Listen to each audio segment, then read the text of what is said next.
இந்த சேனலுக்கு புதுசுன்னா இந்த ரெட் கலர் சப்ஸ்கிரைப் பட்டனை கிளிக் பண்ணிடுங்க. கூடவே பெல் ஐக்கானை கிளிக் செஞ்சுருங்க. அதில் உள்ள ஆல் ஆப்ஷனில் செலக்ட் பண்ணிடுங்க. சரி வாங்க இப்போ வீடியோக்குள்ளே போகலாம். ஹாய் ஃப்ரெண்ட்ஸ், நான் உங்கள் கிசான் ஜென்ரல். இன்றைக்கி இந்த பதிவில் நம்ம அடுத்து 7 நாட்களுக்கு என்ன நடக்கும்ன்றத பார்த்துடலாம். மகர ராசி என்பர்கள், கும்பராசி என்பர்கள் மற்றும் மீனராசி என்பர்களுக்கு அடுத்து 7 நாட்களுக்கு என்ன நடக்கும்னு பார்க்க போகிறோம். முதல்ல மகர ராசி என்பர்களை எடுத்துக்கிட்டால் உங்களுக்கு சந்திரன் ராசிக்கு 2வது வீட்டில் சனி இருக்குது. பணியிடத்தில் வேலை அழுத்தம் அதிகரிக்கும். இந்த வாரம் நீங்கள் மனக்கொந்தளிப்பையும் துயரத்தையும் உணர்வீங்க. அதனால் உங்கள் இயல்பிலும் எரிச்சல் தெரியும். இந்த வாரம் உங்கள் வருமானம் எவ்வளவு வேகமாக உயருதோ அவ்வளோ வேகமாக பணமும் உங்கள் கையிலேருந்து நழுவிடும். இருந்தாலும் அதிர்ஷ்டம் பார்த்திங்கன்னா உங்களை தேடி வந்துக்கிட்டு இருக்குது. நிதி நெருக்கடியை எதிர்கொள்ள வேண்டியதே இல்லை. இந்த வாரம் ஒரு உறவினரால் ஏற்பாடு செய்யப்பட்ட சில சுப நிகழ்வுகள் உங்கள் குடும்பத்தில் மையமாக இருக்க போது. இந்த நேரத்தில் தொலைதூர உறவினர்களிடமிருந்து பெறப்பட்ட திடீர் நல்ல செய்தி உங்கள் முழு குடும்பத்திற்கும் மகிழ்ச்சியான தருணங்களாக இருக்கும். இந்த வாரம் பணியிடத்தில் எல்லாமே உங்களுக்கு எதிராக நடக்கும். உங்கள் மேலதிகாரிகளும் உங்கள் முதலாளிகளும் கூட உங்கள் மீது கோவப்படுவாங்க. இது உங்கள் மன உறுதியையும் பலவீனப்படுத்திடும். உங்கள் வாழ்க்கையில் முன்னேறுவது குறித்து நீங்கள் குழப்பமடைவீங்க. போட்டித் தேர்வுகளுக்கு தயாராகி வந்தீங்கன்னா இந்த வாரம் அதிர்ஷ்டத்தை விட கடின உழைப்பு தான் வேணும். அதிர்ஷ்டம் எல்லா நேரங்களிலும் உங்களுக்கு சாதகமாக இல்லை. ஆனால் உங்கள் கல்வி உங்கள் மரணம் வர உங்களுடன் இருக்கும். அது நீங்கள் நல்லா புரிஞ்சுக்கணும். அதிர்ஷ்டத்தை மட்டுமே நம்பி உங்கள் நேரத்தை வீணடிப்பதை தவிர வேறு எதையும் செய்ய முடியலை. இதுவும் கடந்து போகும்னு வந்துடுவீங்க. கடின உழைப்பை போடணும். பரிகாரம்னு பார்த்தீங்கன்னா சனிக்கிழமை அன்றைக்கி மாற்றுத்திறனாளிகளுக்கு உணவு தானம் செய்யணும் ஃப்ரெண்ட்ஸ். மற்றவர்கள் மனதில் என்ன தோன்றுதுன்னு பார்த்து அந்த எண்ணங்களை நீங்கள் புரிஞ்சுக்கிருவீங்க ஃப்ரெண்ட்ஸ். அதனாலேயே உங்களுக்கு மனதில் அவசரம் இருந்தாலும் பொறுமையாக இருக்கணும்னு தோணும். மகர ராசி அன்பர்கள் இந்த வாரம் திட்டமிட்ட காரியங்களை நடத்தி முடிப்பீங்க. செலவுகள் அதிகரித்தாலும் அதற்கேற்ற வரவும் இருக்கும். குடும்பத்தில் மகிழ்ச்சி இருக்கும். பற்ற லேத் பற்ற மெக்கானிக்கல் அந்த மாதிரி படித்தவங்க, தொழில் துறையினர் இருந்தீங்கன்னா அவங்க, இல்லை இந்த பேப்பர் ஒர்க் செஞ்சிங்கன்னா காகிதம் இதெல்லாம் கூழாக்கி செய்வாங்கள்ல அந்த ஒர்க்கு, சந்தை சாலையோர வியாபாரிகள் இவங்கெல்லாம் தடை தாமதங்கள் இருக்கேன்னு கவலைப்பட வேணாம். வெற்றி உங்களுக்கு தான். அரசாங்க உத்தியோகத்தில் இருந்தீங்கன்னா சங்கடங்கள் சந்தித்து வெற்றி கொள்வீங்க. ரியல் எஸ்டேட்டில் இருந்தீங்கன்னா புதிய முதலீடுகளை செய்யலாம். ஷேர் மார்க்கெட் பிரிவில் இருந்தீங்கன்னா எண்ணெய் பெட்ரோல் நிறுவன பங்குகளில் லாபம் பெறுவீங்க. மாணவர்களுக்கு வார விடுமுறை உற்சாகமாக இருக்கும். மற்றவங்க விவகாரங்களில் தலையிடுறதை எச்சரிக்கையாக தவிர்த்துருங்க. வெளியில் அலைஞ்சிங்கன்னா மன உளைச்சல், தலைவலி, முதுகுவலி ஏற்படும். தக்க மருத்துவத்தால் குணமாகும். ஆதரவற்ற வயதான பெண்மணிகளுக்கு ஆடைதானம் அன்னதானம் செஞ்சிங்கன்னா அவங்களோட ஆசையை பெறலாம். 23ஆம் தேதி நீங்கள் பார்த்தீங்கன்னா அமைதியாக இருக்கணும். கேளிக்கை நிகழ்ச்சிகளை கண்டு மகிழுங்க. அன்றாட செயல்களில் கவனமாக இருக்கணும். 24ஆம் தேதி பார்த்தீங்கன்னா பக்குவமாக புத்திசாலித்தனமாக சூழ்நிலைகளை கையாளணும். இந்த போக்கு வேறுபாடுகளையும் அனுசரித்து நடந்து கொள்வதன் மூலம் நற்பலன்கள் உங்களுக்கு வந்து சேரும். 25ஆம் தேதி சமநிலையாக இருப்பீங்க. நல்லுறவையும் நல்ல புரிந்துணர்வையும் பராமரிக்க இந்த நாளை நீங்கள் பயன்படுத்திக்கலாம். 26ஆம் தேதி சராசரி பலன்கள் கிடைக்கும். நீங்கள் விரைஞ்சு முடிவெடுப்பதை தவிர்த்திடணும். இல்லைன்னா பின்னாடி வருத்தப்படவும் உங்கள் உணர்ச்சிகளை கட்டுப்படுத்தவும் வேணும். அதிர்ஷ்டம் உங்களுக்கு சாதகமாக இல்லை. 27ஆம் தேதி சாதகமான நாள் கிடையாது. சில சமயங்களில் நீங்கள் கட்டுப்பாட்டை இழப்பீங்க. அதனால் மதிப்புமிக்க வாய்ப்புகளை இழப்பீங்க. அதிக கவனம் செலுத்தணும். 28ஆம் தேதி உங்களுக்கு சுமாரான பலன்கள் கிடைக்கும். உங்கள் மனதில் தேவையற்ற குழப்பங்கள் இருக்கும். அனுசரித்து போகிறது நல்லது. எந்த விஷயத்தையும் லேசாக எடுத்துக்கொள்ள வேண்டும். 29ஆம் தேதி வளர்ச்சியோடு இருப்பீங்க. உங்கள் ஆற்றலை நன்கு அறிஞ்சு செயல்படுவீங்க. உங்கள் தகவல் தொடர்பு திறமையால் நீங்கள் புகழடைவீங்க ஃப்ரெண்ட்ஸ். கும்பராசி அன்பர்களை பொறுத்த மட்டும் உங்கள் ராசியிலிருந்து 8வது வீட்டில் கேது பகவான் இருக்கிறாரு. இந்த வாரம் உங்களுக்கு சின்ன உடல் பிரச்சனை ஏற்படும். ஆனால் இந்த காலகட்டத்தில் பெரிய நோய்கள் எதுவும் இல்லை. நீங்கள் ரொம்ப அதிர்ஷ்டசாலியாக இருக்கிறீங்க. இருந்தாலும் நீங்கள் உங்கள் உடல்நலத்தை பற்றி அலட்சியமாக இருக்க வேணாம். அவ்வப்போது யோகா, தியானம் மற்றும் உடற்பயிற்சியை செஞ்சுக்கிட்டே இருக்கணும்.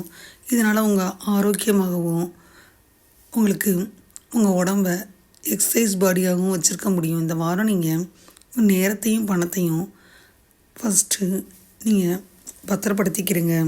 இல்லைன்னா வரவிருக்கும் காலகட்டங்களில் நிதி இழப்புகள் ஏற்படும். உங்கள் வாழ்க்கையில் பல்வேறு பகுதிகளை அது பாதிக்கும். நீங்கள் பல வகையான பிரச்சனைகளை எதிர்கொள்ள போகிறீங்க. தயாராக இருங்க. குடும்ப வாழ்க்கைக்கு வழக்கத்தை விட ரொம்ப சாதகமாக இருக்கும். ஏன்னா இந்த வாரம் குடும்ப வாழ்க்கைக்கு ரொம்ப நல்லா இருக்குது. மேலும் இந்த நேரத்தில் குடும்ப உறுப்பினர்களிடையே சிறந்த ஒருங்கிணைப்பு இருக்கும்.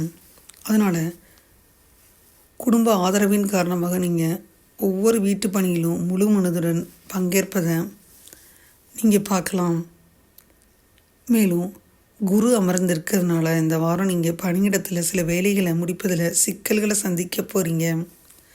ஆனால் உங்கள் மேலதிகாரிகள் தேவதைகளைப் போல நடந்துக்கிடுவாங்க. ஒவ்வொரு பிரச்சனையிலிருந்தும் விடுபட உங்களுக்கு உதவ முடியும். இதுக்கு ஆரம்பத்திலேயே உங்கள் எல்லா பிரச்சனைகளையும் அவங்கள்ட்ட தெரிவிப்பதன் மூலம் அவர்களின் ஒத்துழைப்பை பெற முடியும். இந்த ராசிக்காரவங்க வெளிநாடு போக நினச்சிங்கன்னா அனைவருக்கும் இந்த வாரத்தின் நடுப்பகுதியில் சில நல்ல செய்திகள் கிடைக்கும். இருந்தாலும் இதற்காக நீங்கள் உங்கள் இலக்கை நோக்கி கவனம் செலுத்தணும். பரிகாரம்னு பார்த்தீங்கன்னா ஓம் நமச்சிவாய என்ற மந்திரத்தை 41 முறை ஜெபிக்கணும் ஃப்ரெண்ட்ஸ். கும்பராசி அன்பர்களை பொறுத்த மட்டும் பொது நலனை முக்கியமாக கருதுவீங்க. கும்பராசியினர் இந்த வாரம் நண்பர்களால் நன்மை அடைவீங்க. குடும்ப நிலைமையை பொறுத்தவரை சிக்கல்களை சுலபமாக சரி செய்வீங்க. வேளாண் தொழில்துறையில் சேர்ந்தவங்களாக இருந்தால் தானியம், எண்ணெய் வியாபாரிகள் தங்களுடைய தொழில் விரிவாக்க முயற்சிகள் கொஞ்ச காலம் ஒத்தி வைக்கணும்.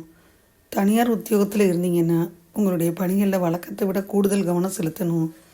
ரியல் எஸ்டேட் துறையில் இருந்தீங்கன்னா புதிய வாடிக்கையாளர்கள் கிடைக்க போயிடுவாங்க. ஷேர் மார்க்கெட் பிரிவினராக இருந்தால் எரிவாயு நிறுவன பங்குகளில் லாபம் அடைவீங்க. பள்ளி கல்லூரி மாணவர்களாக இருந்தால் பழைய மனஸ்தாபங்களை மனதில் கொள்ளாமல் நண்பர்களை அனுசரித்து போகணும். தலை சுற்றல் மயக்கம் ஏற்பட்டால் தக்க மருத்துவ சிகிச்சை, இரத்த பரிசோதனை செஞ்சுக்கணும். மன அமைதி முக்கியம். சிவன் திருக்கோயில் கருவறை தீபத்திற்கு நெய் அல்லது நல்லெண்ணெய் மற்றும் ஊதுபத்தி வாங்கி தரலாம். நன்மைகள் ஏற்படும். கும்பராசி என்பவர்கள் உற்சாகமான மாறுதல்களை பார்ப்பீங்க. இந்த காலகட்டத்தில் பார்த்திங்கன்னா ரொம்ப மாறுதல்கள் ஏற்படக்கூடிய காலகட்டம். இனிமையான சூழ்நிலை உருவாக்கக்குள்ள உங்களுக்கு முடியும். அதையும் பயன்படுத்திக்கிறீங்க. 24ஆம் தேதி மகிழ்ச்சியை ஏற்படுத்தும் சூழ்நிலை இருக்கும். அதிர்ஷ்டம் உங்கள் பக்கம் இருக்கும். இன்று எடுக்கும் எல்லா முடிவுகளும் பலனளிக்கும். 25ஆம் தேதி முக்கிய முடிவுகள் வேறொரு நாளைக்கு தள்ளிப்படுவது நல்லது. சுப காரியங்கள் நடத்துறது தாமதம் ஆகும். 26ஆம் தேதி மந்தமான நாளாக இருக்கும். உங்கள் பணிகளை எளிதாக கையாள்வது கடினமாகத்தான் இருக்கும். வெற்றிக்கான நீங்கள் திட்டமிட்டு செயல்படணும். முக்கிய முடிவுகள் எடுப்பதை தவிர்த்துருங்க ஃப்ரெண்ட்ஸ். 27ஆம் தேதி பதட்டம் இருக்கும். தியானம் மேற்கொள்ளணும். மன அமைதியும் ஆறுதலும் பெறலாம். 28ஆம் தேதி சராசரிக்கும் அதிகமான பலன்கள் இருக்கும். ஆன்மீக ஈடுபாட்டின் மூலம் நீங்கள் மன திருப்தி பெற இயலும்.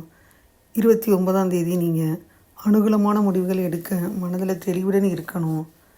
நெருங்கியவர்களுடன் உரையாடுவதில் கூட கொஞ்சம் கவனமாக இருக்கணும்னு எச்சரிக்கப்படுறீங்க ஃப்ரெண்ட்ஸ். அப்போ தான் நல்லது. மீனராசி என்பர்கள் உங்கள் உடல் நலத்தில் இந்த வாரம் கொஞ்சம் கவனமாக தான் இருக்க வேண்டி வருது. நீங்கள் முன்பை விட நல்லா சாப்பிடுவதை பார்ப்பீங்க. உங்கள் வாழ்க்கை முறையை நல்லா பராமரித்து நல்ல ஆரோக்கியத்தை அனுபவிக்கணும். இந்த வாரம் உங்கள் அசையும் அல்லது அசையா சொத்துக்கள் சில திருப்பப்படலாம். யாராவது உங்கள் நம்பிக்கையை உடைச்சி அபகரிச்சுக்கிடுவாங்க அப்படின்ற அச்சம் இருக்கும். ஆரம்பத்திலிருந்தே முடிஞ்சவரை எச்சரிக்கையாக இருக்கணும். குருட்டுத்தனமாக யாரையும் நம்பாதீங்க. குரு உங்கள் ராசியிலிருந்து 3ஆவது வீட்டில் சந்திரன் இருக்குது. இந்த காலகட்டத்தில் உங்கள் வீட்டு வேலைகளை தவிர நீங்கள் பல சமூக பணிகள்லேயும் மிகுந்த உற்சாகத்துடன் இருப்பீங்க. உங்கள் குடும்பத்தினருடன் புனித யாத்திரை போவீங்க. இது உங்களை நீங்களே பகுப்பாய்வு செஞ்சு கொள்ள ஒரு வாய்ப்பை வழங்கும். இந்த வாரம் முழுவதும் உங்கள் தொழில் வாழ்க்கையில் பெரிய சாதனைகளை அடைவதில் நீங்கள் வெற்றி பெறுவீங்க. இது தவிர உங்கள் ராசியில் அதிர்ஷ்ட கிரகங்கள் இருக்குது. நீங்கள் உங்கள் பணியிடத்தில் கடின உழைப்பாளியாகவும் அதிக உற்பத்தி திறன் கொண்டவர்களாகவும் திறமையானவர்களாகவும் வெளிப்படுவீங்க என்பதை உங்கள் ராஜதந்திர மற்றும் சாதுரியமான நடத்தை, கடினமான சூழ்நிலை எளிதில் சமாளிக்கலாம். மூத்த நிர்வாகத்திற்கு பாராட்ட பெற உதவும் அப்படின்றத குறிக்குது. இந்த வாரம் அனைத்து மாணவர்களும் உங்கள் கவனத்தை அதிகரிக்க தியானம் மற்றும் யோகாவின் உதவியை எடுத்துக்கொள்ளுமாறு அறிவுறுத்தப்படுறீங்க. சூழ்நிலைகள் பாதகமாக மாறினால் எப்போதும் அவசரமாக எதிர்விளைவாற்றுவதற்கு பதிலாக தங்களை அமைதியாக வச்சிருக்க முயற்சி செய்யணும். பரிகாரம்னு பார்த்திங்கன்னா, செவ்வாய்க்கிழமை விநாயகர் பெருமானுக்கு விநாயகருடைய அகவல் சொல்லணும் ஃப்ரெண்ட்ஸ். மீனராசி என்பர்களை பொறுத்த மட்டும் மற்றவங்கள்ட்ட நட்பில் ஏற்றதாழ்வு பார்க்காம அவங்களுக்கு உரிய மதிப்பை கொடுக்கும் மீனராசி என்பர்கள் எதிர்பாராத நன்மைகளை, வீட்டு கதவுகளை தட்ட பார்ப்பீங்க. குடும்ப பொருளாதார நிலையை பொறுத்தவரை பழைய கடன்களை திருப்பி செலுத்தும் காலகட்டம். எந்திர கணினி, பகை உற்பத்தி தொழில்துறையினர், தங்க நகை நவரத்தினத்தின் வியாபாரிகள் எதிர்பாராத தடை தாமதங்களை சந்தித்து அதை வெற்றிகரமாக கடந்துட்டு போவீங்க. அரசு உத்தியோகத்தில் அலுவலக ரீதியாக புதிய தொழில்நுட்பங்களை கற்றுக்கொள்வதற்கான வாய்ப்புகள் உருவாகும். ரியல் எஸ்டேட் துறையில் இருந்தால் நல்ல நேரம் தொடங்கிருச்சு. ஷேர் மார்க்கெட் பிரிவில் இருந்தால் பெட்ரோலிய நிறுவன பங்குகளில் லாபம் அடைவீங்க. பள்ளி கல்லூரி மாணவர்கள் எதிர்கால முன்னேற்றத்திற்காக புதிய தொழில்நுட்பங்களை ஏற்றுக்குருவீங்க. நேரத்துக்கு சாப்பிடாம வயிற்று உபாதைகள் ஏற்பட்டு மருத்துவ சிகிச்சையால் விலகும். மருந்து மாத்திரை எடுத்துக்கிறவங்க தவறாமல் எடுத்துக்கணும். அனாதை பெண்களுக்கு ஆடைதானம், அன்னதானம் செய்வதன் மூலம் பல நன்மைகள் உங்களுக்கு வந்து சேரும். மீனராசி என்பவர்கள் உங்கள் இலக்குகள் அடைய ரொம்ப முயற்சி எடுக்கணும். 24ஆம் தேதி மகிழ்ச்சிகரமான வாய்ப்பு இருக்குது. மகிழ்ச்சியுடன் இருப்பீங்க, தன்னம்பிக்கையுடன் இருப்பீங்க. என்றாலும் முக்கிய முடிவுகள் எடுக்க இது உகந்த நாள் கிடையாது. 25ஆம் தேதி உங்களுக்கு சாதகமான நாள். நீங்கள் ஆற்றலும் உறுதியும் உங்கள்கிட்ட இருக்கும். 26ஆம் தேதி அனுகூலமான நாளாக இருக்கும். உங்கள் மனது தெளிவாக இருக்கும். உங்கள் விருப்பங்கள் நிறைவேறி திருப்தி கிடைக்கும். நீங்கள் எடுக்கும் முடிவுகள் உங்களுக்கு சாதகமாக இருக்கும். 27ஆம் தேதி அமைதியான மனநிலை இல்லை, பாதுகாப்பின்மை மற்றும் தன்னம்பிக்கை இல்லாதது இதற்கு காரணம். பாதகமான விளைவு ஏற்படும் என்பதை மனதில் கொள்ளுங்கள். 28ஆம் தேதி மந்தமான நாள். எந்த முடிவையும் எடுப்பதற்கு முன்னாடி யோசிக்கணும். நீங்கள் எதிர்பார்த்தபடி எதுவும் இல்லை, நீங்கள் பொறுமையாக தான் இருக்கணும். 29ஆம் தேதி நீங்கள் செய்யும் செயல்களில் திருப்தி கிடைக்க திட்டமிட்டு செயலாற்றணும். அதன் மூலம் பாதுகாப்பின்மையாக உணர்வதை நீங்கள் சமாளிக்கலாம். இதுவரை அந்த பதிவில் பார்த்தீங்கன்னா மகர ராசி என்பர்கள், கும்பராசி என்பர்கள் மற்றும் மீனராசி என்பர்களுக்கான அடுத்த 7 நாட்களுக்கு என்ன நடக்கும்ன்றதை அந்த பதிவில் பார்த்தோம். 24/3/2025 30/3/2025 வரை என்ன நடக்கும்ன்றதை பார்த்தோம். அந்த பதிவு நிச்சயமாக உங்களுக்கு யூஸ்ஃபுல்லாக இருக்கும்னு நினைக்கிறேன். இந்த பதிவு உங்களுக்கு பிடிச்சிருந்தால் லைக் பண்ணுங்கள். மறக்காமல் கிசான் ஜெனரல் சேனலை சப்ஸ்கிரைப் பண்ணுங்கள். கூடவே இந்த பெல்லைக்கான ப்ரெஸ் பண்ணுங்கள். அப்போ தானே வீடியோ போட்ட உடனே உங்களுக்கு நோட்டிஃபிகேஷன் வரும். தேங்க்யூ ஃபார் வாட்சிங். Thank you friends. பாய். அடுத்த வீடியோவில் பார்ப்போம்.